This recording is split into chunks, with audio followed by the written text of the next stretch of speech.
A gruesome discovery at an empty intersection. She was a total innocent person that just happened to be the target of a deranged murder.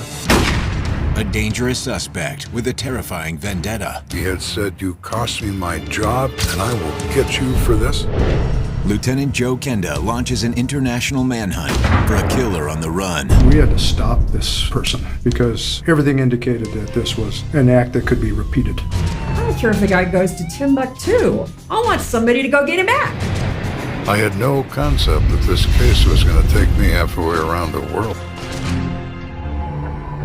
I chase people for a living, and it's always interested me. They run like animals. They run like rabbits.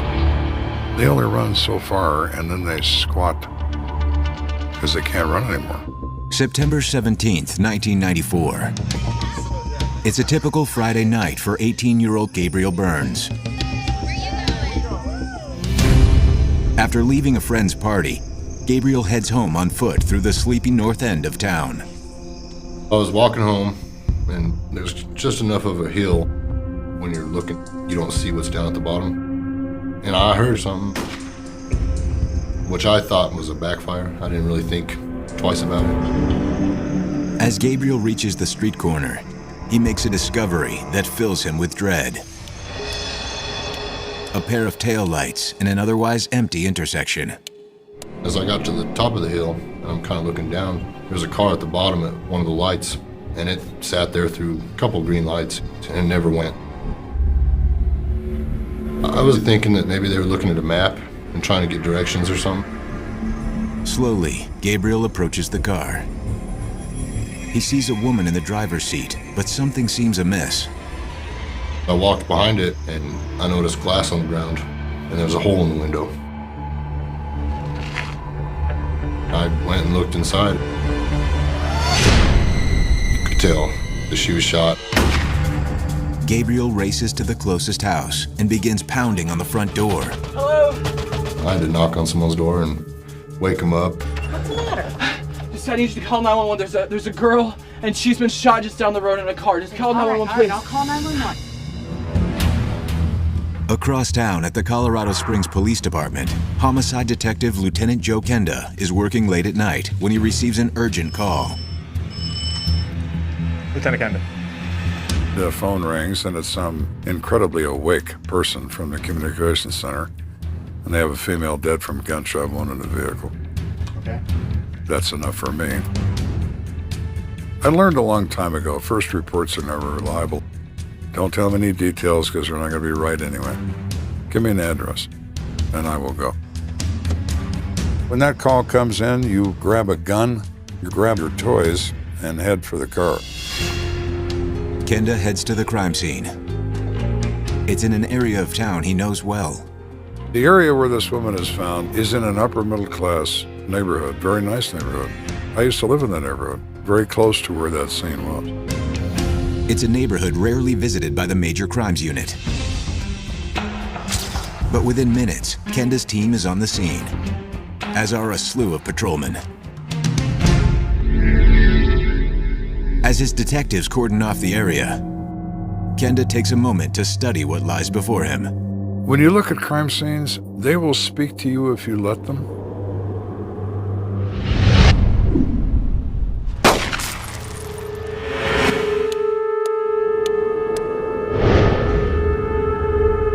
Kenda hopes a closer look will provide some clues to the dead woman's fate.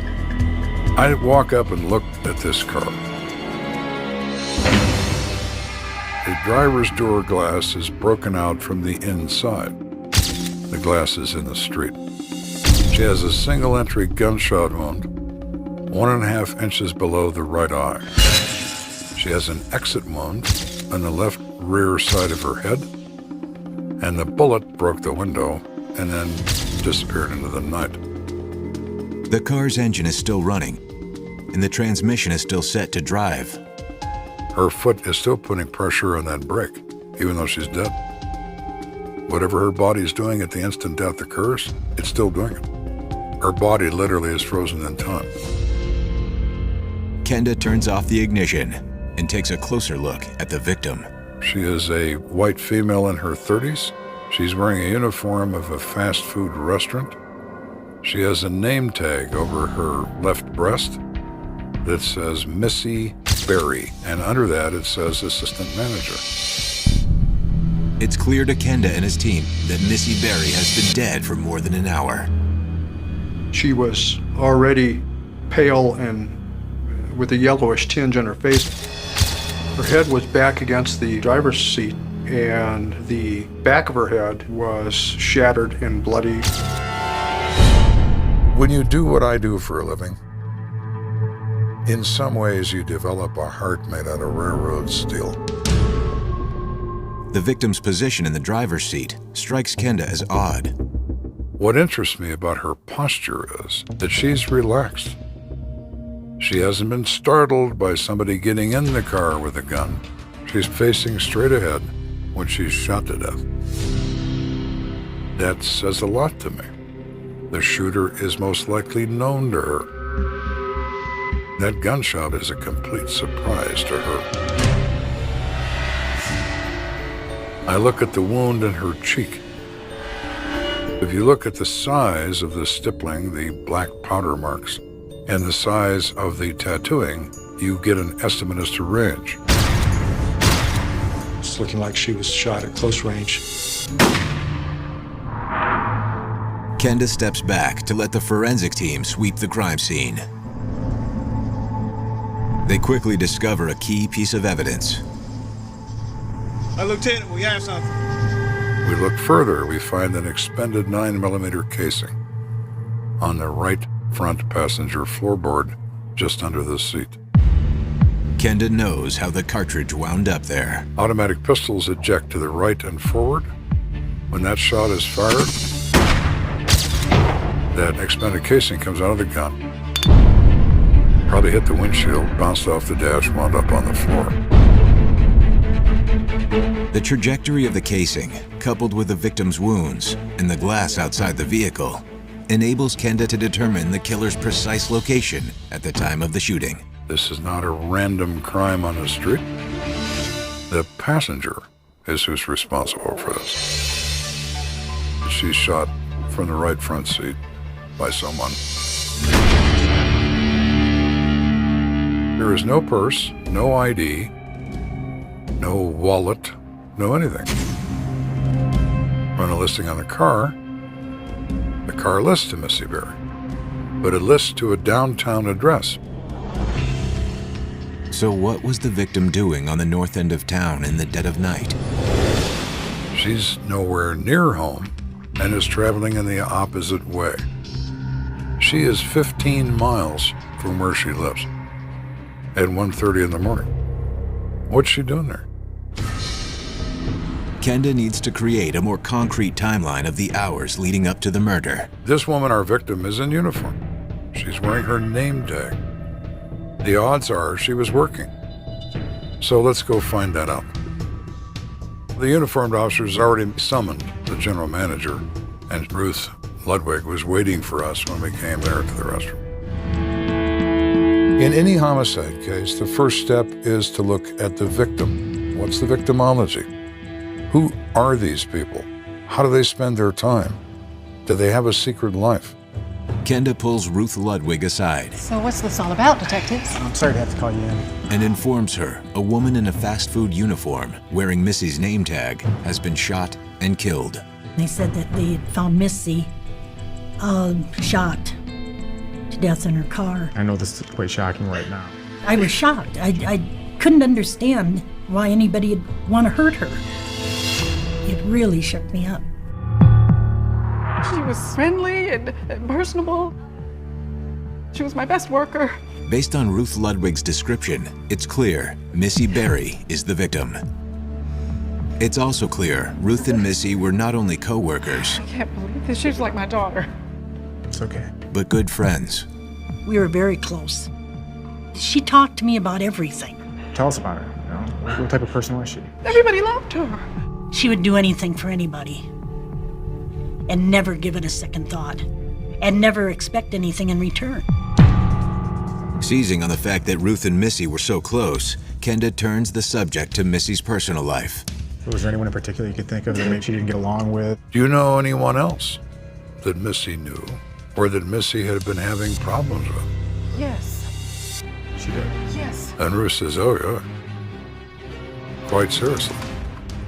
Who? There was a policeman. Policeman? Wow. That's certainly interesting. In the early hours of September 17th, 1994, fast food employee Missy Berry was found dead in an idling car with a bullet through her face. But who would want to murder a decent, hard-working woman like Missy? She was just a giving person. You know, if she had something and you needed it, you had it. She was a total innocent that just happened to be the target of a deranged person that killed her. Evidence has led Lieutenant Joe Kenda to Missy's workplace, a fast food restaurant on Academy Boulevard. While interviewing Missy's boss, Kenda has just learned that the murder victim had an enemy. There was an officer. A police officer? There was a policeman. Policeman? Some detectives might have trouble investigating a fellow officer, even if he was a possible suspect in a homicide. Not Kenda. He happens to be a cop? So what? I'm working a murder case. That's what interests me. And who would that be? Officer White. I'm sure. The officer's name is Tom White. According to Ruth, the conflict started some time ago. Missy got involved in an accident. The policeman that wrote the report mishandled their report, gave her complications with her insurance company. Is your badge and number on this? Missy filed a complaint against him. The officer was terminated from his employment with the police department. Would he believe it was Missy's fault? He could. He used to harass her. Ruth explains that Tom White blamed Missy for his termination. He called her, in fact, a couple of times. And he said to her, you know, you probably cost me my job. And he said, and I'll get your ass for that. Called the actual restaurant and did that. Yeah. In addition to that, Ruth said she was aware that this same policeman had called the other restaurant where Missy was working at the time to find out if anybody knew her home address. I told her, I said, if that keeps up, we'll get a restraining order. But according to Ruth, the threatening calls were just the tip of the iceberg. She was leaving work, and he pulled up and he said, where are you going? And she said, it's none of your business. He said, we'll just straighten this out now. You got me fired. He had said, you cost me my job, you and I will get you for this. It's not a wise thing to go make a verbal threat against somebody and then have that person turn up dead. We'll call the police on you. Revenge is a very common motive. I used to tell my detectives there's only 3 motives for murder: money, sex, or revenge. Kenda also knows that as a former cop, Tom White was well equipped to commit murder. He obviously knows the system. He knows how investigations are conducted. He knows how physical evidence is gathered. He certainly knows more than the average person. We have a 9mm expended casing in the car. The standard weapon issued in police departments is a 9mm.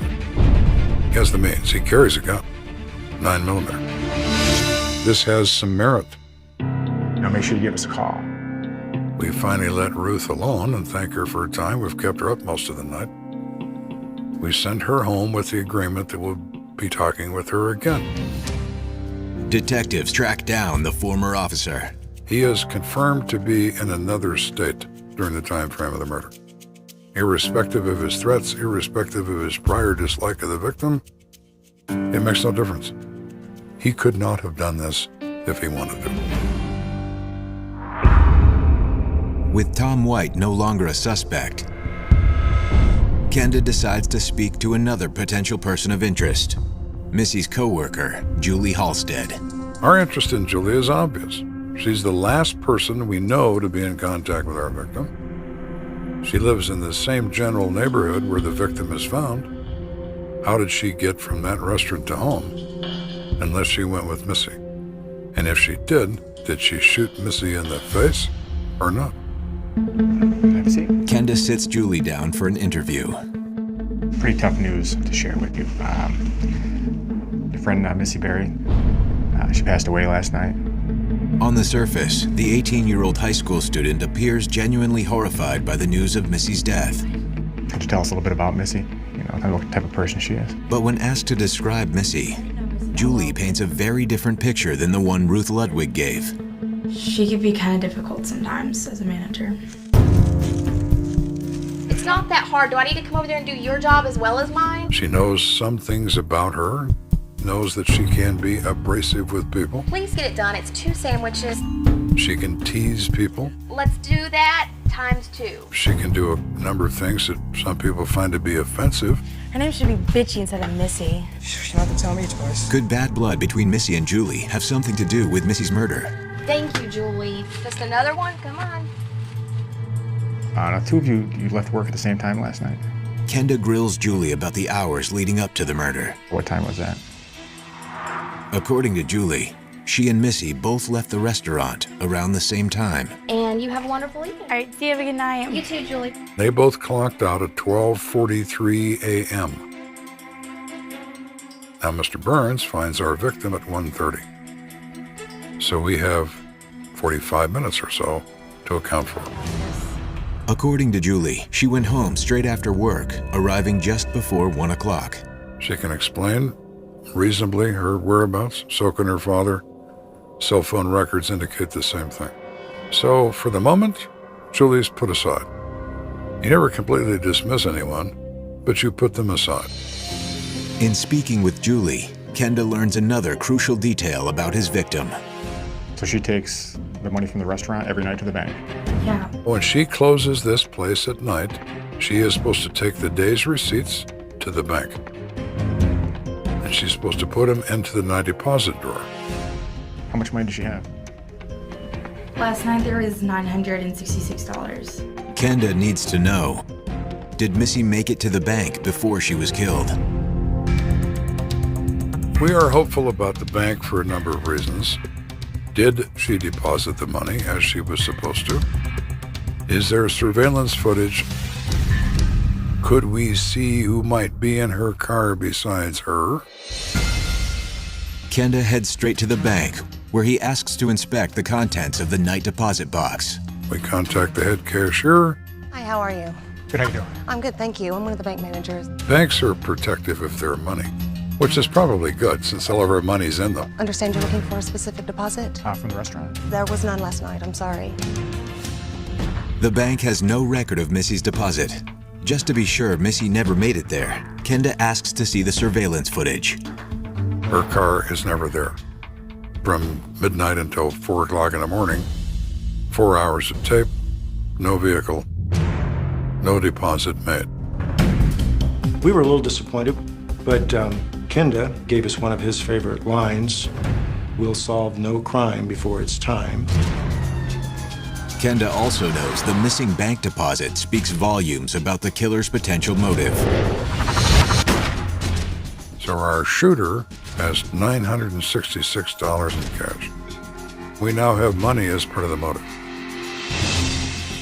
Not a lot of money, but apparently enough money.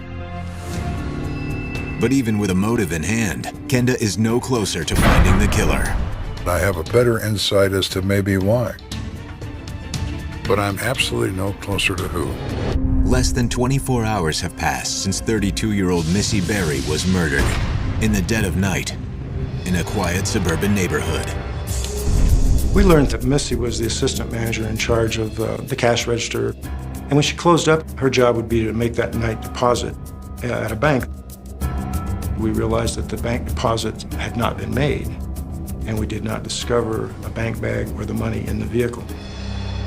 It started looking like a robbery murder. While Lieutenant Joe Kenda believes Missy was murdered for the money, he has no suspects. We're getting closer to a motive, or at least part of a motive. We're absolutely no closer to who. We're still not coming up with anybody that I really like. While reviewing his notes, Kenda recalls something Steve Janey, one of the responding officers, told him the night before. Earlier in the evening, he was responding to a burglar alarm call that was canceled while he was on his way. The officer stated that once the burglary call was canceled, he headed back toward his regular beat, which Kenda now realizes places the officer in the vicinity of the restaurant where Missy Berry worked, just minutes before closing time. Hey, Lieutenant, it's Jenny. You wanted to see me? How you doing? Thanks for coming in. Kenda wants to know if he remembers seeing any suspicious activity. Officer Janey drops a bombshell. As he was being called off that call, he sees a guy standing by the restaurant. And he thinks that's odd. What's he doing? Can you come here and talk to me for a second? He sees a white male, 16 to 19 years old, Sir. thin face, tall, What are you doing out here tonight? wearing a ball cap. Waiting for a ride. He is wearing a similar outfit to the uniforms worn at that restaurant. You work here? So he pulled in and talked to this kid for a few minutes and said, what are you doing? And the kid sort of said, I'm making a phone call, I'm waiting for a friend. Missy came out the door and this kid said, hey, Missy. And so the cop said, well, that seems legit. You need a ride home? And so off he went. At the time, the officer thought nothing of it. Kenda has a different theory. Well, I think she gave somebody a ride. That's what I think. Whoever that somebody was, they killed her. Kenda calls restaurant manager Ruth Ludwig. He asks her if she knows anyone that matches the young man's description. Well, his name is Darren. Can you describe him to me? Well, he's like 19 years old, and he's got blonde hair and kind of thin and always wears a ball cap. Really? Kenda asks Ruth if she thinks this Darren character might have something to do with Missy's murder. Ruth doesn't mince words. When they asked me who I thought did it, I thought of Darren Haney because Darren was into drugs. She was quite certain that he was really involved in the drug world, so that made him a suspect. If you use narcotics, you need all the cash you're ever going to see in your life and then some, just to feed your habit. We're going to get that money. So in order to come up with that cash, you're into crime. Armed with a new prime suspect, Kenda needs to find out everything he can about Darren Haney. We're now looking for Darren, and we can't find Darren. Darren, according to his associates, doesn't have any money, so he doesn't have an address.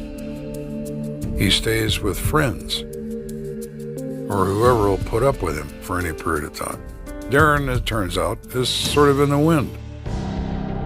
Kenda eventually tracks down Darren Haney in an unlikely place. Darren? Yeah. The Air Force Academy Hospital. I'm Lieutenant Joe Kenda from the Colorado Springs Police Department. Can you tell me what you were doing last night? When Kenda meets Darren, he's a far cry from the degenerate drug user Ruth described.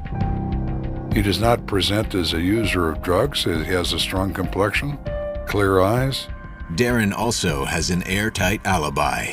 I was sitting here in the hospital waiting for my child to be born. He alibis out of the night in question because his wife is having a baby. What better alibi than that? He's in the hospital, in a maternity suite. Never left. We still don't know who it is, but it's not him. You know Missy Berry? Yeah, why? Darren does offer Kenda a valuable piece of information. He knows of a fellow restaurant employee, one who truly had it out for Missy Berry. She bullied him constantly, day and night. And this bothered him quite a bit. Yeah, it made him furious. His full name is George Clifford McDaniel, but everybody knows him as Cliff. He's 22 years old. Darren says that Cliff told me he hates Missy Berry, and he wants to see that dead. I kill her someday. He'd like to see her dead and like to see her picture in the obituaries. So are you going to try to get some of that food off those dishes? You think you could handle that simple task? According to Darren, Cliff's hatred for Missy stems from the fact that he's a frequent target of Missy's ridicule. Do we have an understanding? Yes. You can get them all finished before your mommy comes to pick you up? If it was raining, his mother would call and tell Cliff to wear his jacket home. Missy would tease him about it, you know. She would say, Cliffy, Mommy called and it's chilly, so put on your jacket. Keep your mouth shut and do your work. It really bothered Cliff. Try to wear your uniform correctly. But it's more than his alleged animosity toward Missy that makes Cliff a compelling suspect. It's also where he lives. He lives 1 block from where her car is found. Well, maybe Missy gave you a ride, Cliff, because you're a block away. Thank you, Darren. We have a new star. We have Cliff. After a trio of dead-end leads, Lieutenant Joe Kenda finally has a solid suspect in the murder of Missy Berry. Co-worker Cliff McDaniel. He lived 100 yards from where Missy's found in the vehicle, and he meets the description of the party that Officer Janney saw getting into Missy's vehicle. He was our primary suspect at that point. But Kenda needs to determine where his prime suspect was the night of the murder. He heads back to the fast food restaurant and finds Cliff busy at work. Can I help you? Cliff. Yeah. We contact him in the restaurant, so we'd like to bring you downtown, talk to you about Come down to the police station. Missy. He says, I perfectly understand. My father was a military cop. I know how these things go, and I assumed you'd be talking to me along with everybody else. I'll be happy to come with you. Great. Kenda and his detectives begin their interrogation. What have see? But nothing about Cliff's demeanor or his personal history suggests he's the murdering type. He was born in England, which makes him an English subject. His mother married an American serviceman. He has served in the United States Army for 2 years. He's 22 years old. He's friendly. He's cooperative. He's helpful. He's trying to provide information he can to lead to the arrest of the person responsible for the crime. Nothing about him is alarming. Nothing. Tell us a little bit about yourself. But when detectives ask Cliff about his home life, the suspect reveals an interesting detail. Live at home with my parents. Cliff said money was a problem, and he was giving his parents a good portion of his paycheck. He works this job because his father is currently unemployed. So he's working to help out around the house, still lives at home with his mother and his father. Could money troubles be a motive for murder? Why don't you tell us what you were doing last night? Kenda asks Cliff where he was the night Missy was killed. He describes his whereabouts on the night of the killing. He goes to Ronnie's house. Cliff explains that he spent much of the night talking and watching TV with his friend Ronnie Houston. They decide to rent a pay-per-view movie, and he remembers the name of the film as Man's Best Friend. They rent this movie. They watch it. It's about shortly after 1 o'clock in the morning, and he says when the movie was over, Ronnie went to bed, and I walked home. He seemed to give a pretty good alibi for the time we would be interested in. But just as detectives are wrapping up the interview, Cliff McDaniel makes a statement that stops Kenda dead in his tracks. What do you think happened here? And I'm sure she gave somebody a ride home. I don't know. They probably did it. Is this young cashier playing armchair detective? Or does he have inside knowledge of the crime? Kenda suspects Cliff isn't telling him the whole truth, but with no evidence to hold him. All right, well, I appreciate you coming in. Kenda is forced to let him go. Okay, Cliff. Thanks for your cooperation. We take him back to work. In these circumstances, we don't just accept the story, we check it out.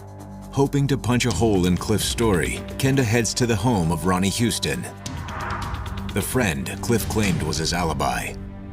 So, Ronnie, you're friends with Cliff McDaniel? Yes, that's right. You know Cliff? Oh yeah, Cliff McDaniel, I know. He's older than you. Yeah, but he hangs around with us. He says he came over to your house about 9:30. Did you do that? When's the last time you saw him? Must have been a couple nights ago. Yeah, he came over. It was about 9:30. While Cliff's alibi appears airtight, Kenda is persistent. Did you watch TV with Cliff? No. Did you happen to rent a movie? No movie. You ever see a movie called A Man's Best Friend? Never heard of it. As Cliff's alibi seems to be falling apart, Kenda probes further and uncovers another important detail. You know what time Cliff left that night? I can't be sure, but I know for sure it wasn't 1 a.m. I got a phone call from a girl, and I was pretty much on the phone the whole time Cliff was there. Finally, about 11 or 11:30, Cliff said he was leaving. Ronnie's statement creates a critical 2-hour gap in Cliff's alibi. We have a moment, we're talking to Ronnie, and I am starting to feel wonderful. Not only do we have a liar, we have a major hole in the time frame. Cliff says he comes home around 20 after 1. Ronnie says he leaves his house at 11:30. We're expecting to get the usual, yeah, he was here, we watched the movie, okay, fine, thanks. No, he left. Excuse me. But Kenda isn't finished with Cliff's friend Ronnie. He continues to grill him, and in doing so, unearths another critical piece of information. Now, a week earlier, they're playing basketball. Cliff pulls up in his mother's car. He yells at one of the kids and says, "Come over here." The kid goes over to the car. He says, "Cliff has a gun." He points the gun at this kid and pulls the trigger. Don't point that at me. Crazy? The gun goes click. There's no magazine in the weapon. According to Ronnie, before putting the gun away, Cliff McDaniel offered up one last chilling threat. And they all see that he has a gun in his hand. And he's telling them he's going to use this gun to rob the restaurant. Ronnie Houston's account enables Kenda to reconstruct the events that led to Missy Berry's murder. He waited for her outside the restaurant. Cliff said, "Hey, Missy," because he was asking her for a ride. He didn't need a ride. He needed a victim. And she was it. He got almost home, a block away from his house, and he shot and killed Missy and took her money, and then ran home, leaving her in the street in her car for us to find. Armed with enough evidence to arrest Cliff, Kenda ends his interview with Ronnie Houston and races to the McDaniel residence. We go to Cliff's house. It's 3 o'clock in the morning. Wake everybody up. Cliff's not home. Now where is he? All right, go ahead with your search. We have a warrant for the premise. Everybody have a seat. We search. We unfortunately didn't find anything that we were after. Obviously the gun, ammunition, bank bag, money, anything to tie him in with the murder. It just wasn't there. Lieutenant, house is clear. We tell the parents that Cliff, their son, is a prime suspect in our murder case. You do realize if you know where he is and we find out that you knew ahead of time, that you're an accessory to this crime? Upon questioning, Cliff's mother makes a shocking revelation. He's in London. Things get real interesting though. Cliff left the country. This was a new experience for me, and I hadn't had many of those in this business, but this was a new one. Lieutenant Joe Kenda finally has enough evidence to put Cliff McDaniel behind bars for the murder of his coworker, Missy Berry. We now have a current employee who is lying through his teeth about where he was on the night Missy was killed. And he lives 1 block from where her car is found. He is now our focus without question. He is lying, and we can prove it. We had to stop this person because everything indicated that this was an act that could be repeated. But in speaking with Cliff's parents, Kenda learns his prime suspect may have fled the country. Running is a terrible mistake, Clifford. It's a terrible mistake. It has guilt written all over it. You know, if you're Missy Berry's parents, I don't care if the guy goes to Timbuktu. I want somebody to go get him back. We do some checking. We start looking around. Where is he? Okay. All right then. How you doing? I'm Joe Kenda. We found the travel agent that arranged the one-way ticket, and we learned that it was a cash payment, one-way ticket to London. Cliff was adamant the travel agent know the reason for the trip. As the guy comes in, Hi. he speaks to the travel agent, I'm looking to go to London. explains that he's the guy that's going to England because his aunt died. He said it a few times. He specifically said his aunt passed away. He then leaves, gets an airplane, goes to England. Perfect. The real implications of Cliff's one-way ticket are clear. I thought two things when I discovered that Cliff had flown to England. I thought a clear, presentation of guilt. I'm running away from you and you can't find me. And the second thing it presented was an entirely new experience. I want to arrest somebody in a foreign country, and I want to drag them back here to go to court. I had no idea how to do that, but I'm sure I could figure it out. Kenda and his detectives are in uncharted territory. So who have you guys talked to? They must bring an international fugitive to justice. I discussed this with the FBI and learned the procedure for getting someone back. We contacted New Scotland Yard, spoke to their fugitive division, and they informed us they would take it from there. Detectives with New Scotland Yard fan out in search of Cliff McDaniel. It doesn't take long to track him down. Good afternoon, madam. He's staying with family, and it turns out his aunt is decidedly still alive. We learned that this supposed death in the family of an aunt was a fictitious story. No one had died. Cliff McDaniel, put your hands behind your head. New Scotland Yard arrests Cliff McDaniel. However, getting him back on U.S. soil won't be easy. It was a worry that somehow he might not be coming back to the United States. They will not honor an extradition to the United States unless we will testify in court. We have no intention of executing Mr. McDaniel. Kenda turns to one of his most trusted detectives, Freeman! Perry Freeman. Get your passport? And he just kind of looked at me, I go, good, you're gonna need it. You're going to England. And bring McDaniel back here by his nostrils. With the help of the U.S. State Department, Detective Freeman attempts to broker the handover of Cliff McDaniel. The U.S. Department of State prepares a document. On the face is the seal of the United States. It reads, "The document contained herein carries the full force and authority of the United States of America." Quite an impressive piece of paper. Detective Freeman presented the case to the British court. The Crown judge agreed that Mr. McDaniel was responsible for this crime and signed an international extradition warrant.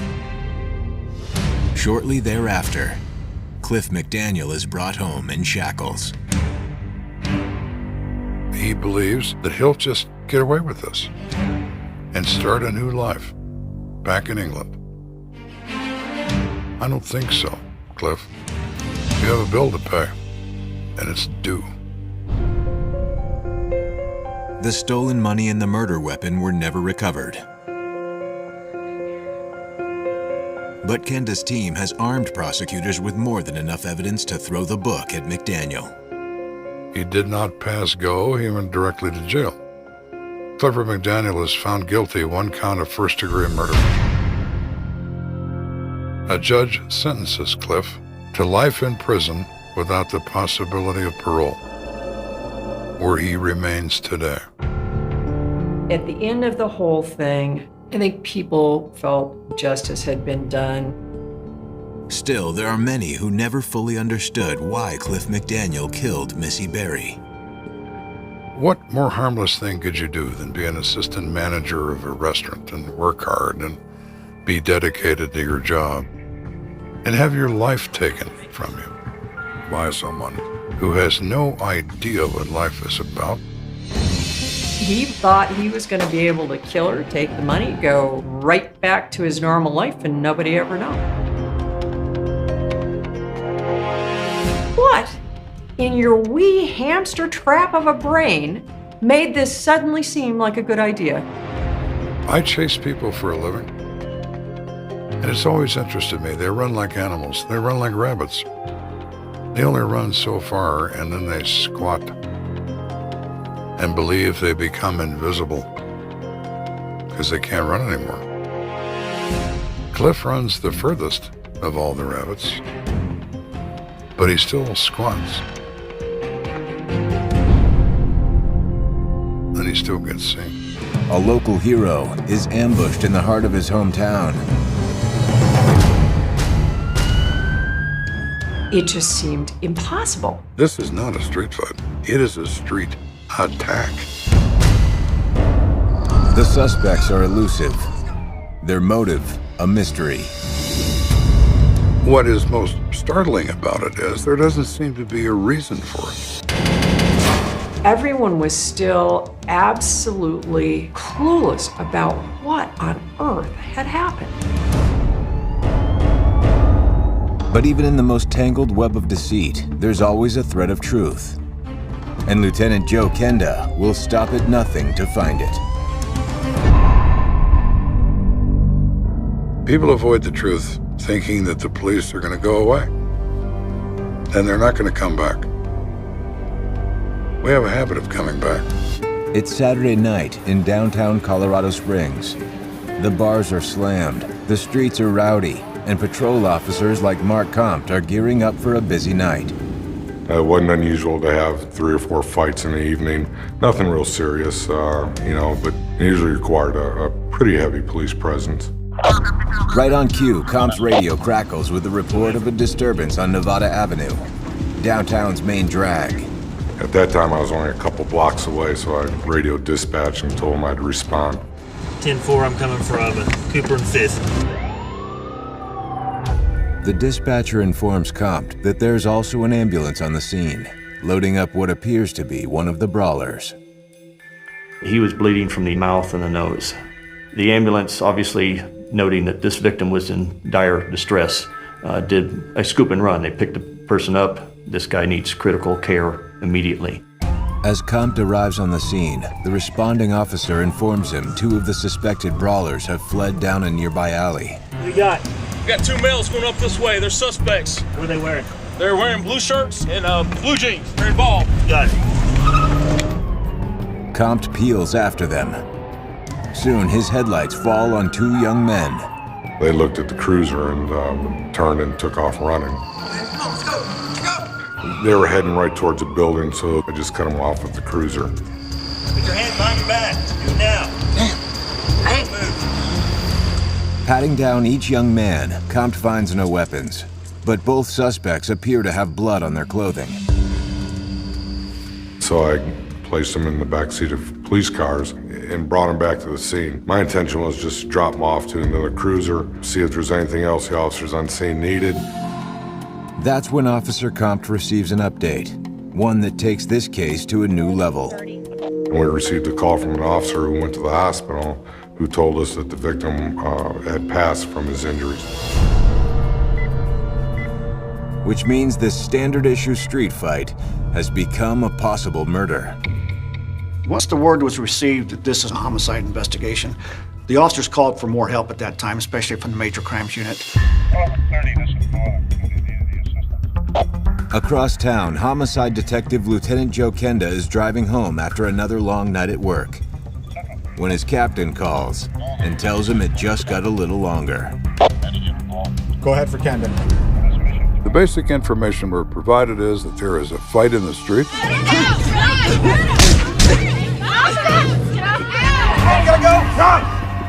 Unknown motive, unknown circumstance as to how the fight occurred. Then one man is beaten to death, literally.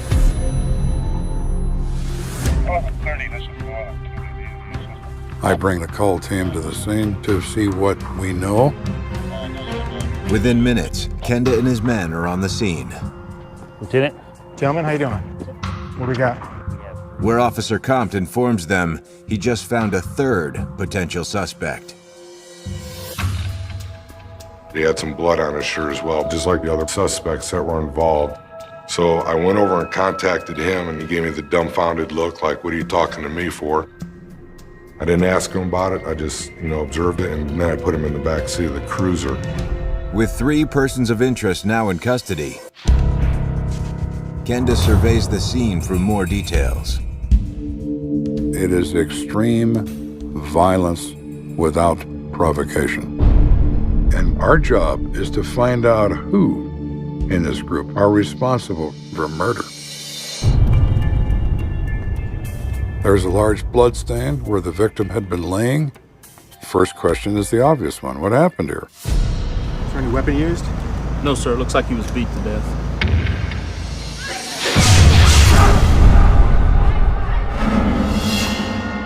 The victim died as a result of blunt force trauma, multiple blows to the outside of the skull.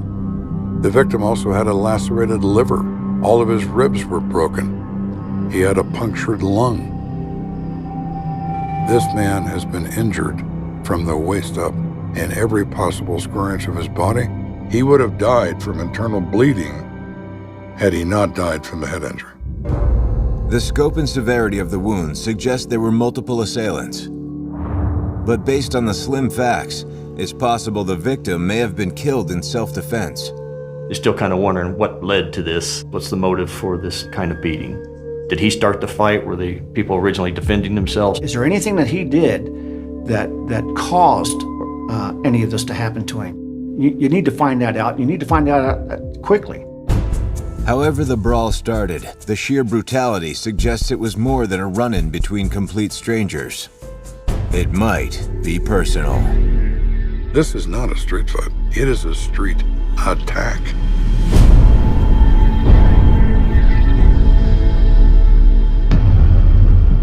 This is an incredibly savage attack. How does that happen? What's the dynamic involved?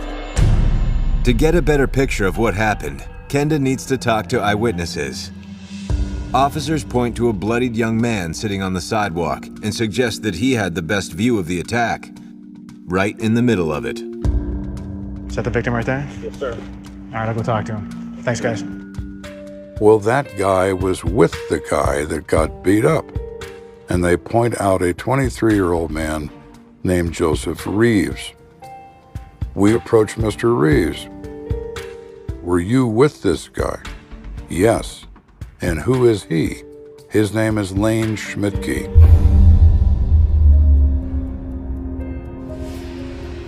Joseph Reeves explains that he and Lane were close friends. Everybody likes him. He's married with twin daughters. Reeves has met his wife and his 2 children before. He thinks Lane's a good guy. The description of Lane Schmidtke as a mild-mannered family man only raises more questions about his death. This person died a very painful death. What exactly is the cause of this? What's the provocation? What's the motive on these people? Or is it something that just happened? The search for answers would soon bring Kenda and his men face to face with an unlikely set of suspects and plunge the question of motive further into mystery. Why did this happen? I'm only interested in why, if it leads me to who.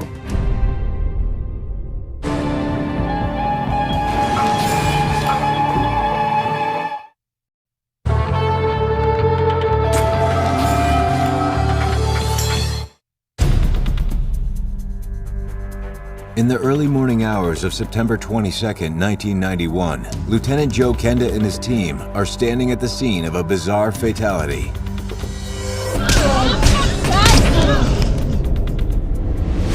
Lane Schmidtke, a mild-mannered family man, has been beaten to death on a downtown sidewalk, and police are at a loss to explain why. It was tragic. A nice kid who was married, had twin daughters. You wonder in an investigation like this, what happened? Why did this happen? You know, there was not a reason in the world to think that he would have run into trouble there. Officers have hauled 3 persons of interest downtown for interrogation. All of them were found with blood on their clothes. Still, Kenda knows it's not enough to charge them with a crime, much less murder. You're in a melee fight, in this case. People are very close together. People who are maybe not even involved might wind up with blood on them. We need more. For now, Kenda is focusing his attention on Joseph Reeves, a survivor of the brawl and a self-proclaimed friend of the victim. How you doing? I'm Joe Kenda, detective working on this. So, tell me what happened. Reeves says, we were in town this evening. We decided we were going to go get something to eat. As they approached the corner of Pikes Peak and Nevada Avenue, a crowd of young people allegedly started harassing the 2 friends. Look, man, we're just trying to get home, okay? Home better be that way, because you ain't coming on our block. Look, this group of kids confronted them, said this is our sidewalk, our corner. I could see that in my mind being valid, because that's the way it was. It didn't take anything to provoke a fight. Come on, disrespect us on our time. Reeves and Lane tried to ignore the trash talk. Hey, we need to go and check them. But before Reeves knew it, the threats turned to shoves. No, you're not trying to get anywhere, man. Come on. Then punches. Hey, guys, get out! And they seemed to be coming from every direction. Schmidtke gets punched in the face, and he goes down on the ground. He is being punched, meaning Reeves. He backs up to try to extricate himself from the fight. But once Reeves was out of harm's way, he realized that his friend was still under attack. They got him on the ground and just proceeded to kick him and beat him. And it didn't take long for him not to make any defensive moves. At that point, Joseph Reeves says he heard sirens, and as quickly as it started, the attack came to an end. He sees an ambulance come up, and the ambulance people get out and come over, and the fight stops. It's a disturbing account, one that suggests Schmidtke was attacked and killed without any provocation whatsoever. But Kenda wonders if Schmidtke's assailants could have been settling an old score. Why is it that these kids are so agitated? We're trying to figure out if they all know each other. Is there a reason for them to see Schmidtke and attack him as a result? Kenda presses Reeves for answers, as well as the identities of the attackers. But Reeves can't even remember how many there were, much less recall their identities. He's being assaulted. He can't see these people, not clearly. And if he does, he doesn't remember what he saw. Reeves may not be able to ID a suspect, but he claims there's something Kenda should know about the victim. Something that quickly turns the situation from bad to worse. Tell me about your buddy. We're in the Army together. You guys are in the Army right now? Yes, sir.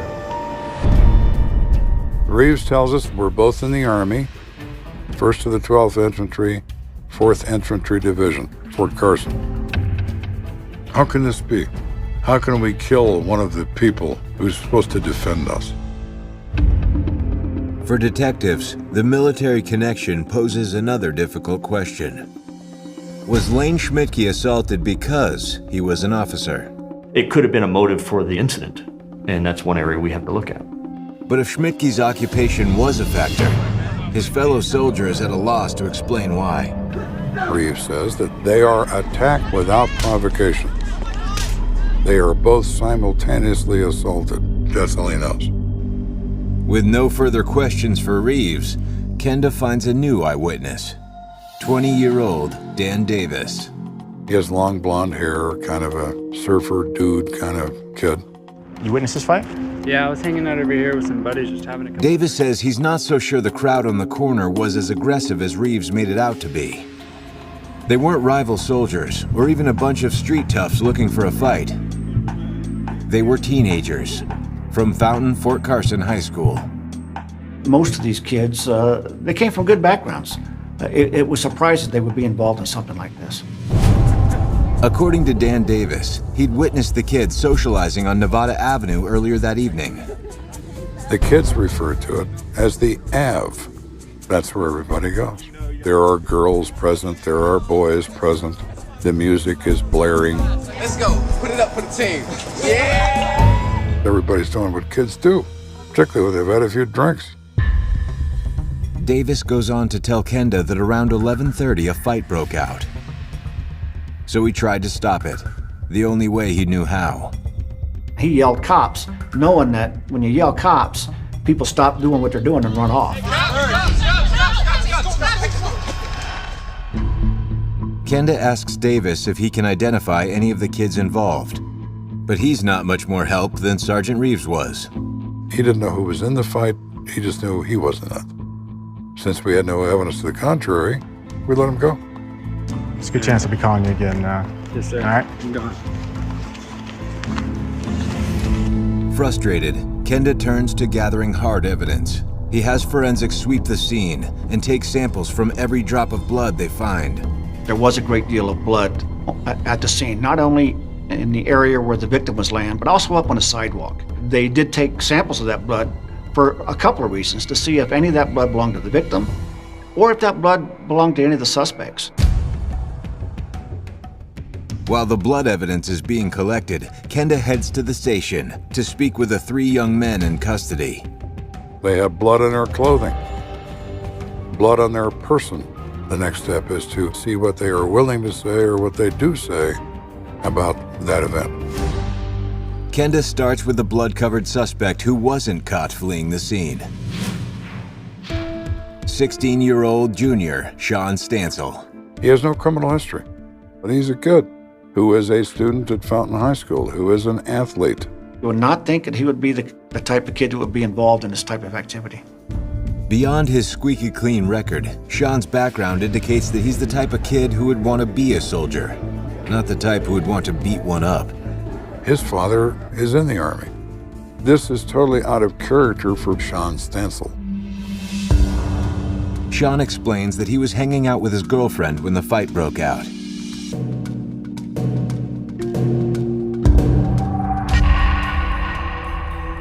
Without thinking, he jumped in, but only to play the part of peacemaker. John tried to break up the fight. This would account for any blood transfer that could have been found on his clothing. Kenda wants to know whose blood is on Sean's t-shirt. Sean is certain it belongs to one of Schmidtke's attackers, but Sean is adamant that he's not one of them, nor does he know who they are. You didn't see who was punching, kicking? I don't know, it's just I couldn't tell who was doing what. There's just so many people. He could say there were people there. He could see color and clothing, but he was not able to positively identify a potential suspect. To Kenda, Sean Stansel's story could ring true, but he'll have to confirm that the blood on Sean's shirt isn't Lane Schmidtke's. This man has been repeatedly punched and kicked. The first blow produces blood. The second blow disperses it. There is going to be medium velocity blood spatter coming off of his body and on to the people assaulting him.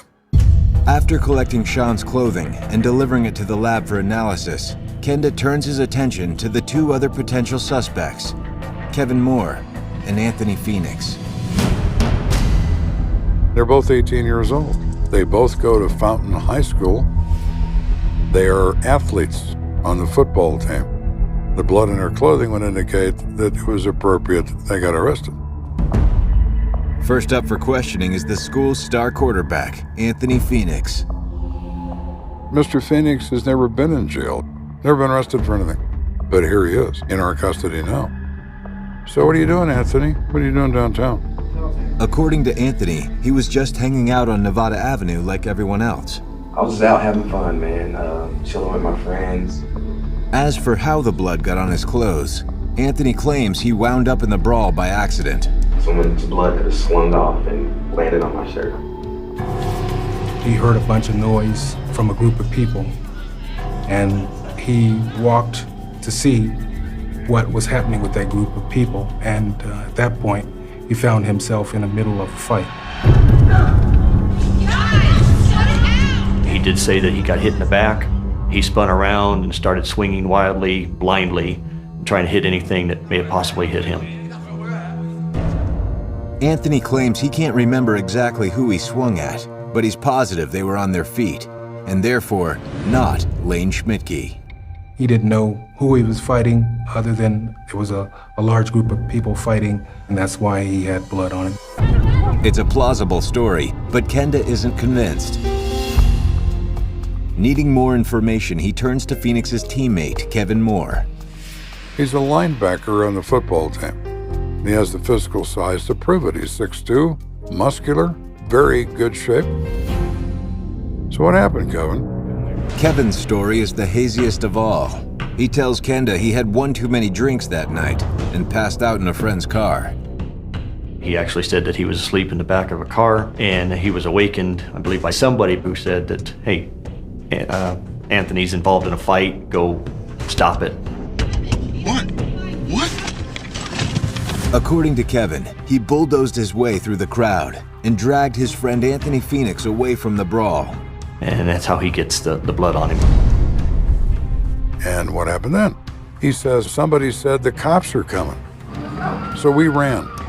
And then what? Well, we got arrested. Kenda is skeptical. Each of the young men in custody claims to have been sucked into the fight almost by accident, and they all deny laying a finger on Lane Schmidtke. So you look at this in total, and you say, what is this? You're back to the phase of who's lying and who isn't. For Kenda, there's only one surefire way to find out. He collects the bloody clothing from Anthony Phoenix and Kevin Moore and drops them off at the lab as well. If we're able to determine that the blood, for example, on Kevin Moore's shoes is most likely that of the victim, then that's pretty damning evidence as to where Kevin's feet were at the time that victim was on the ground. But with so much blood evidence to analyze, it could be weeks or months before tests are complete. With a dead soldier on his hands and 3 high schoolers in custody, Kenda wonders if this case could get any worse. Just then, he receives an alarming phone call, one that reveals not only a new suspect, but the chilling promise of even more bloodshed. Somebody threatened her and said she better not tell the cops what she saw, or she would be next.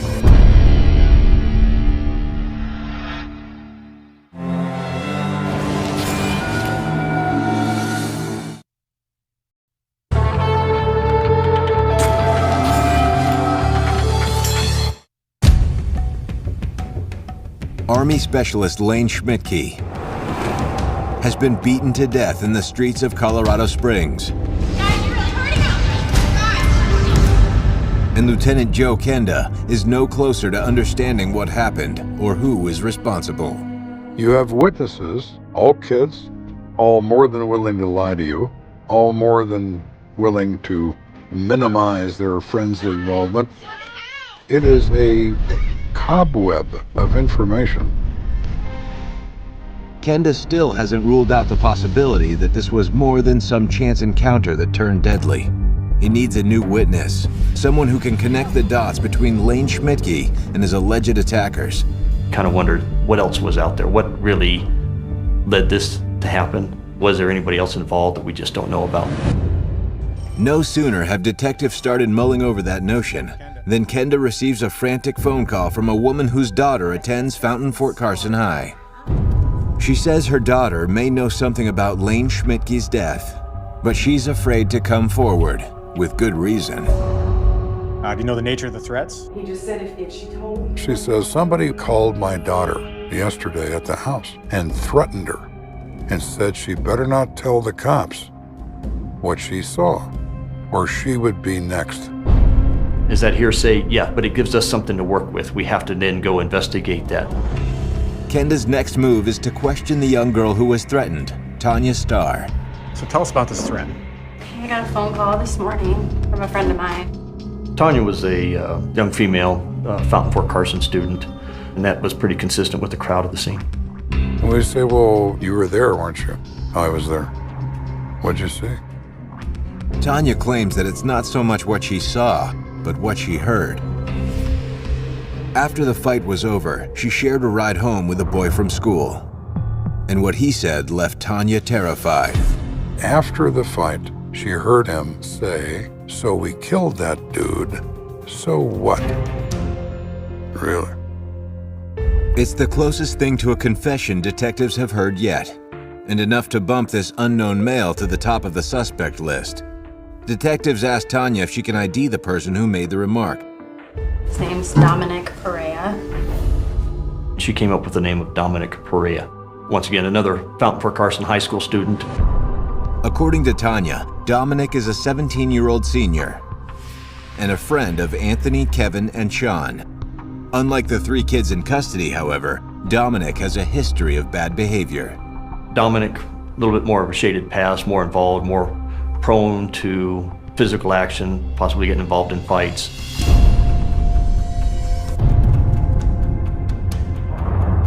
Dominic's past also taught him how to cover his tracks, and he wanted to make sure no one told the police anything, including Tanya. He basically told me that if I told anyone about the fight that happened, that he would kill me. She had a conversation with Dominic Pereira, and he told her not to mention it or she could get hurt as a result. Kenda has heard enough. After wrapping up with Tanya, he and his team set out in search of Dominic Perea. Now, when you have a threat put forward to a witness, it's important you move with all possible speed to arrest that individual that made that threat. As with the other young men in custody, Kenda believes the key to determining Dominic's involvement could be trace evidence found in his clothing. Fortunately, witnesses provided a detailed description of what Dominic was wearing the night of the fight. We have a search warrant for these items of clothing. We want those clothes in the event they contain blood or blood of the victim. Lieutenant Kenda and his men arrive at the Perea residence, where they sit Dominic down with his mother. The reason we're here is we have several witnesses to say that you were involved in that fight the other night. But as they grill him about the incident, Dominic claims he has nothing to confess. You had nothing to do with the fight itself? What happened? He denies involvement in the fight. He says he was there, he was downtown, never saw a fight, that's it. Doesn't know anything about it. Kenda tells Dominic that if he wasn't involved in the assault, then he won't mind handing over the clothes he was wearing. Where are the clothes you wore that night? I washed them. You washed them? Why'd you do that? I'm kind of a neat freak. I like to keep a tidy house. I do laundry almost every day. She provided an explanation that her task, her routine with him was he'd come home, throw the clothes on the floor, she would pick them up and clean them. It's a frustrating setback. Just as they're about to leave, however, Kenda spots one item that wasn't washed. Sit on your shoe. But we notice what looks like blood on one of Dominic's shoes. It's not a lot of blood, but it is blood. You're in the violent crime business, you know blood when you see it. So we take his shoes for evidentiary purpose, terminate the interview, and we place him in custody. While Dominic's shoes are sent to the crime lab, Dominic is taken to the county lockup. With the blood work still pending, Kenda can't help but wonder if all 4 of the teenagers in custody could be involved in Lane Schmidtke's death. Or were some actually innocent as they claim? Well, it's not unusual that they would be all together on Nevada Avenue on Saturday night with a little alcohol in their system. Is there a reason for them to be beyond just being kids and having a few drinks? Little does Kenda realize eyewitness testimony is about to bring the whole hideous picture into focus and bring cops and civilians face to face with the shocking truth. It was horrible. People were left just holding their hands open and shaking their heads. It is extreme violence, savage violence. It is almost primal in nature.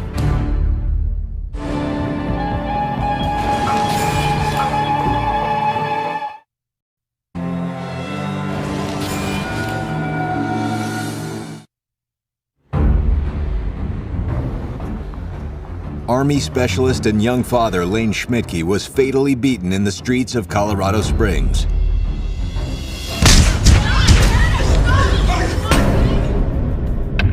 The 4 high school students in custody all maintain they had no part in the soldier's death.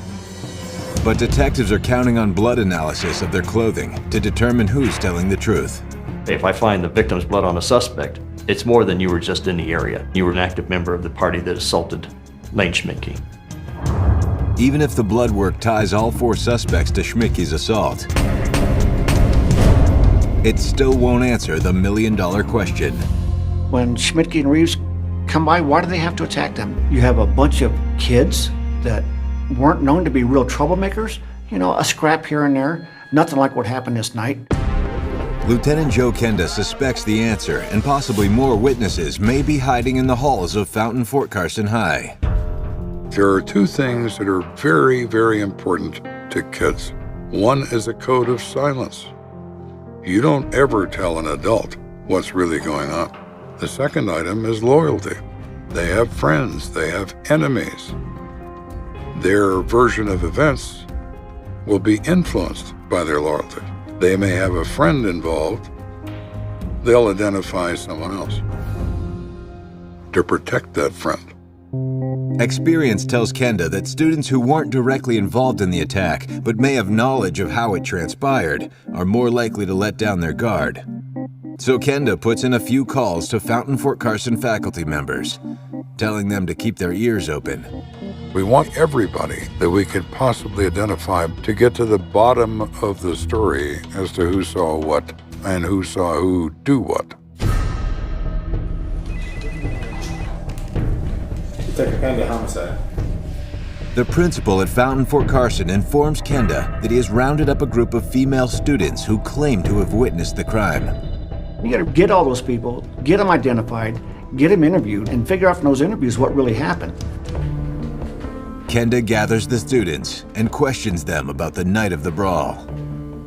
The girls say it all began when some boys from their school started fighting with 2 GIs. Look, man, we're just trying to get home, okay? Home better be that way, because you ain't coming home. Man, look. Kenda thinks he's heard all of this before, until the girls drop a bombshell. There were 2 guys, they were military guys, GIs. 2 different GIs? Yeah, 2 different ones. And this is before the fight? Yeah, before the fight. That exchange, those individuals that were involved at that point were not the same 2 soldiers. It did not involve Schmidtke, it involved 2 other guys in a vehicle who had left the area. This is the first Kenda has heard about a fight with 2 other GIs. He asks the girls to explain in detail what happened. They say that 2 GIs pull up in a car. Hey, what you ladies doing out here? They exchange words with some girls, because they, of course, are interested in the girls. And then some boys get involved, and they're telling the GIs to leave their girls alone, and it becomes a little heated. They kick the car these guys are in, and they're yelling at them to get out of there. They drive off. End of contact. End of disturbance. Trying to steal my girl. What are they talking about, man? Anthony Phoenix runs this city. But the adrenaline hadn't worn off, and the boys were ready to swing at anyone who even looked like a soldier. Then, just minutes later, Schmidtke and Reeves happened to walk down the very same block. The girls noticed the men's military haircuts and sensed there might be trouble. No, like they are really... Let's go this way. One of the girls in the crowd actually went up to him and said, you know, you might want to cross the street. My friends are in a bad mood. They're being violent, and I don't want to see anybody hurt. Lane looked at her and said, hey, we're not doing anything. We're just walking up the street. And they advanced into the crowd for the purpose of walking through it. And that's all Reeves and Schmidtke did. But their appearance alone was enough to set off the boys. And they were accosted and being yelled at, what are you doing on our street? This is our corner, this is our turf. And then one of the individuals in the crowd approached Lane Schmidtke and struck him. The fight ensued from that point. It's an eye-opening account, one that finally lends a motive to the assault on Lane Schmidtke. These teenagers wanted revenge on a pair of soldiers, and any 2 soldiers would do. By learning about the first confrontation with a soldier this group had, that provides me, in my view, with the impetus for the second attack. These kids are all together. They're functioning as a group. They're angry. They've been drinking. In the words of one girlfriend, they're looking for trouble. The encounter with the first soldier motivates them to have trouble with yet another soldier. And that happened to be Mr. Schmidtke. But the question remains, who exactly was responsible for the attack on Lane Schmidtke? The girls claim to know the answer.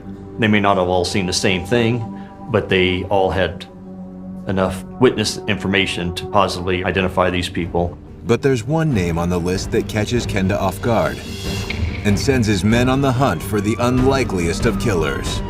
He has no criminal history, but he's moved from 0 to 1,000 miles an hour because we're arresting him for murder.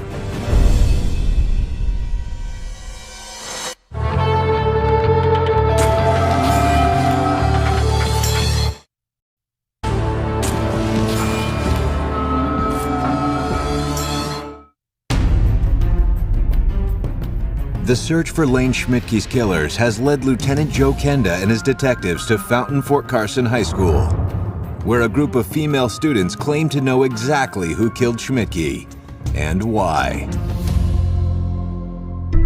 They are downtown, on the Ave, as the kids like to say. When all of this takes place, they witness it. They see it happen. The girls claim a run-in with a different pair of soldiers prompted some high school boys to unleash on the next GIs they saw, which just happened to be Schmidtke and Reeves.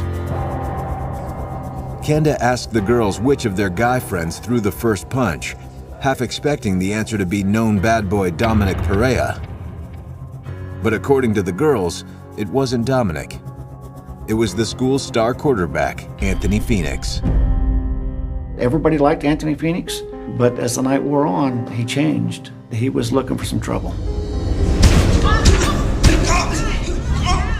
They say that Anthony Phoenix was the first guy to hit the victim and knock him down. That Anthony punched him in the face, and down he went. According to the girls, that's when 3 of Phoenix's friends jumped in. They say Kevin Moore, Dominic Perea, and Sean Stansel punched and kicked the victim repeatedly in the head and the upper body. If the girls are telling the truth, then police already have the 4 culprits in custody. But the girls aren't finished. They tell detectives that before the assault was over, 2 more of Phoenix's friends joined in. They identified 2 people, one being Robert Dean, and the second one being Dan Davis.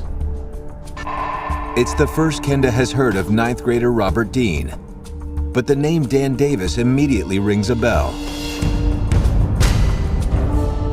Davis was the helpful young man who'd been forthcoming with Kenda at the crime scene. They had no idea that the person they were talking to was involved in the assault on Schmidtke.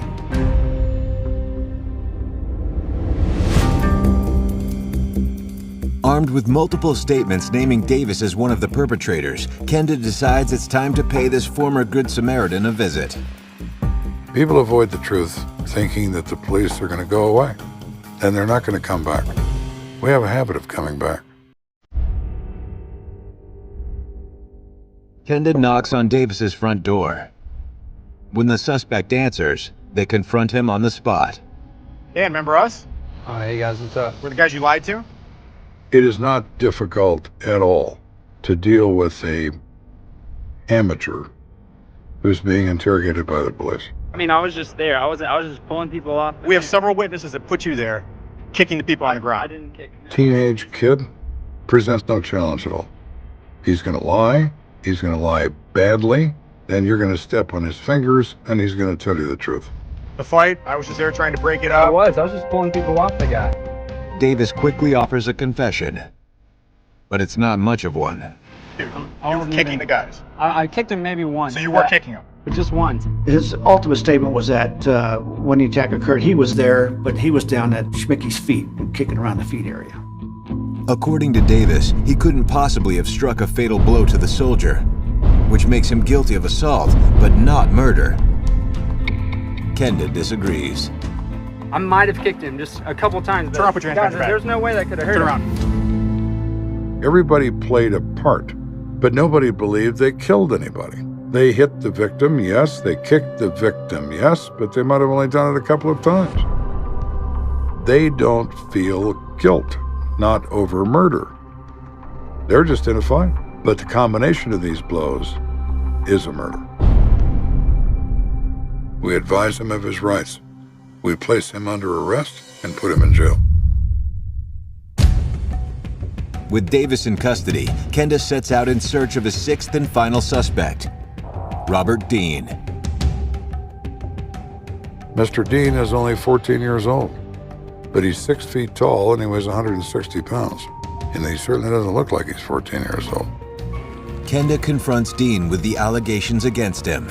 Dean denies everything. But once again, Kenda notices a telltale bit of evidence. How'd you get the blood on your shoes? That is blood, isn't it? It's blood. We see blood on his shoes. We take that for evidence and we jail him. On April 22nd, 1992, Kenda finally receives the blood work that could prove critical to the case. But the results are mixed. The shoes worn by Sean Stansel are identified as having the victim's blood on them. The shoes worn by Kevin Moore are identified as having the victim's blood on them. But all of the rest of the blood samples that are found on various people's clothing and shoes are all classified by the laboratory as unknown. It's a disappointing outcome. But that doesn't stop Kenda from slapping murder charges on all 6 suspects. The physical evidence is limited, but we have an enormous amount of testimony from a significant number of eyewitnesses who consistently identify the perpetrators involved in the case. 3 were juveniles, 3 were adults. All were charged by the district attorney's office as adults. Over the following year, each of the 6 defendants is found guilty for crimes ranging from manslaughter to first-degree assault. Dan Davis and Robert Dean are each sentenced to several years probation. Robert Dean, when he ultimately violated his probation, ended up doing 3 years in DOC. Kevin Moore is sentenced to 12 years of hard time in prison. Sean Stansel and Dominic Perea receive 16 apiece. The steepest sentence of all is handed down to the young man who started the fight, star quarterback Anthony Phoenix. Anthony was ultimately convicted of second-degree murder and was sentenced to 24 years in prison. I think justice was served in this case. I don't think anybody really intended to kill anybody that night, but their consequences caused the death of somebody that night. To this day, the murder of Lane Schmidtke, a respected soldier and loving father, carries a chilling reminder that murder can claim the life of anyone, anytime, anywhere. Mob violence, group violence, it is a rare thing. But when it happens, it's certainly a reminder that we haven't advanced very far as a civilization. How does a group of seemingly intelligent people become a pack of hyenas in a matter of 30 minutes? I don't know. I only know about the result. But when you see that kind of behavior, it's certainly indicative of what humans are capable of in the wrong circumstances.